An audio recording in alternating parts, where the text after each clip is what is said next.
student of the game. I love it. Let's talk about these examples. Let's get into these examples. We have first Tom Brady, well known. A lot of people like him, a lot of people don't.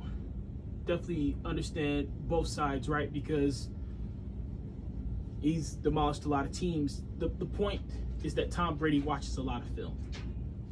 He watches a lot of film.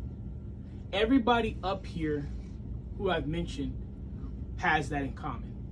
They watch a lot of film, or watched a lot of film when they were in their heyday or in their genre.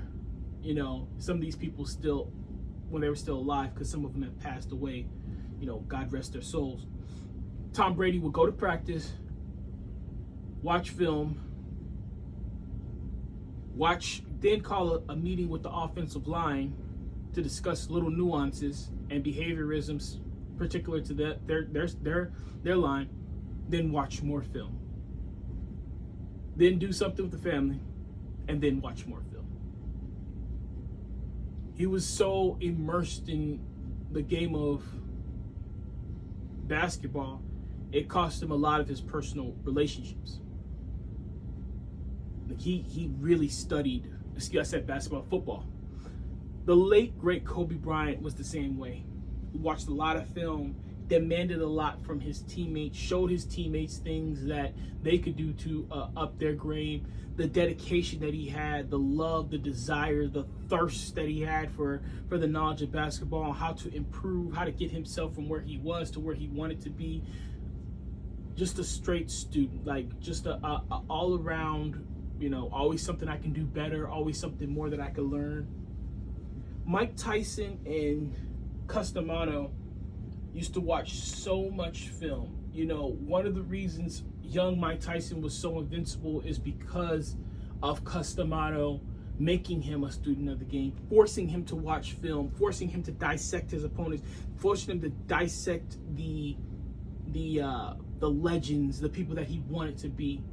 Daniel Cormier, who's the former heavyweight and light heavyweight champion of the UFC, and now a commentator, watches so much film, and it's not even like you can tell not only that he watches the film, but that he understands it, that he's able to dissect it, because the way that he describes and breaks things down is like no one else does.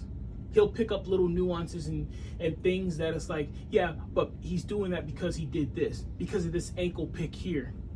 The late, great Dusty Rhodes was the same way. He studied all the legends. He studied all the people that were supposed to be legends that didn't make it, and figured out exactly where their pitfalls were, and helped the younger people, you know, the younger generation, to avoid some of those pitfalls and give them ways to get around those obstacles that were going to be in their path.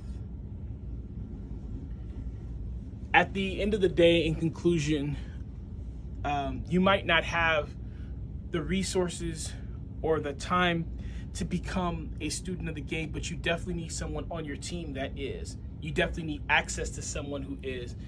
Information is power, and you can cultivate information by giving it yourself or by going to someone who has that information and extracting it from them. But student of the game, definitely something that you want to be, or someone that you need to know. All right, guys, thanks for the questions. Always, thanks for the questions. Send some more. I'll definitely do as many videos as I can on them, and I'll break them down as best as I can. This one actually had to do a little research, had to do a little dissecting, a little extraction, focusing, because when you say student of the game, it's been used so much that it's kind of like you just expect people to know what you mean when you say that. But there are times when people do ask you to explain yourself. Well, what do you mean? What is a student of the game? Why is it a good thing to be a student of the game? Who are examples of a student of the game? Why should I be a student of the game? Do I need to be a student of the game? And hopefully I answered that in some of these, answered those questions in this video. And so thanks for the challenge. Challenges make you better. Obstacles make you more powerful. Take care of yourselves. Be kind to one another. Keep me in your prayers. I'll forever keep you in mind. Endure, believe, rise.